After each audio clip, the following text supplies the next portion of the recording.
அனைவருக்கும் வணக்கம். இந்த வீடியோ பதிவில் நம்ம பார்க்கக்கூடிய விஷயம் என்ன அப்படின்னா, தியானம் பண்ணுறவங்களுக்கான சில அடிப்படை விஷயங்கள்.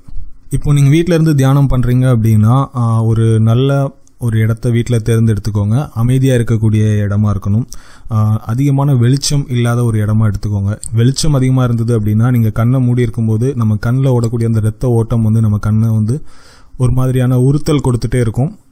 நம்மளால் தியானத்தில் முழுமையாக ஈடுபடாமல் போகிறதுக்கான வாய்ப்புகளை கொடுக்கும். ஸோ வெளிச்சம் இல்லாமல் கொஞ்சம் இருட்டாக இருக்கிற மாதிரியான ரூம் பெட்டர். காற்றோட்டமாக இருக்கிற மாதிரியான ரூம் எடுத்துக்கோங்க. ரூம் க்ளீனாக இருக்கிற மாதிரி பார்த்துக்கோங்க. எப்போவுமே தியானம் பண்ணும்போது வெறும் தரையில் உட்காந்து தியானம் பண்ணக்கூடாது. ஒரு மேட் இல்லைனா ஒரு பெட்ஷீட் ஏதாவது விரிச்சுக்கோங்க. கடைகள்லே கிடைக்கும், சின்னதாக நம்ம உட்கார்ற அளவுக்கான மேட் கிடைக்கும். ஸோ அந்த மேட் ஒன்று வாங்கி அதே ரெகுலராக யூஸ் பண்ணிக்கோங்க. வெறும் தரையில் உட்காந்து பண்ணக்கூடாது. அதே மாதிரி ஓப்பன் ஸ்பேஸில் உட்காந்து பண்ணக்கூடாது.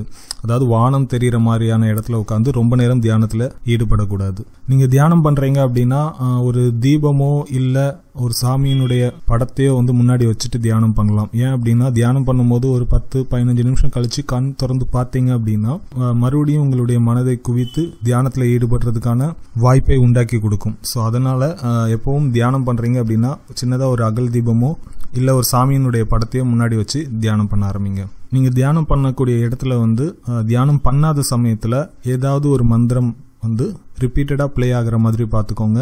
நீங்கள் தியானம் பண்ணுற இடத்துல பூக்கள் உபயோகிக்க முடிஞ்சால் ஏதாவது ஒரு வகையில் பூக்களை உபயோகப்படுத்தலாம். இல்லை ஊதுபத்தி உபயோகிக்க முடிஞ்சாலும் உபயோகப்படுத்தலாம். இதெல்லாம் தியானம் பண்ணும்போது பண்ணாதீங்க. நீங்கள் தியானம் பண்ணக்கூடிய இடத்துல எலக்ட்ரானிக் டிவைசஸ் ஏதாவது இருந்தது அப்படின்னா அதெல்லாம் அவாய்ட் பண்ணிவிடுங்க.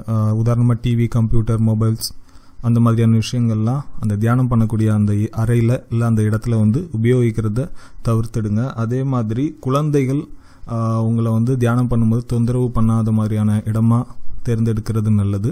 உங்கள் வீட்டுக்கு சம்மந்தமே இல்லாத புது நபர்கள் அந்த அறையில் இல்லை நீங்கள் தியானம் பண்ணக்கூடிய இடத்துல அதிகமாக புழங்குற மாதிரி வாய்ப்பை கொடுக்காதீங்க. நீங்கள் ரெகுலராக ஒரே இடத்துல உட்காந்து தியானம் பண்ணுறீங்க அப்படின்னாலே கொஞ்ச நாளில் அந்த இடத்துல ஒரு பாசிட்டிவ் எனர்ஜி ஜென்ரேட் ஆகிருக்கும். உங்கள் வீட்டில் யாராவது சரியாக தூக்கம் வரல அப்படின்னு சொன்னாங்கன்னா அவங்கள நீங்கள் தியானம் பண்ணக்கூடிய இடத்துல 1-2 நாள் தூங்க வைங்க. அவங்களுக்கு நல்ல தூக்கம் வரும். ஆனால் தினசரி அங்கே தூங்க வைக்காதீங்க. 1-2 நாளோட நிப்பாட்டிக்கோங்க.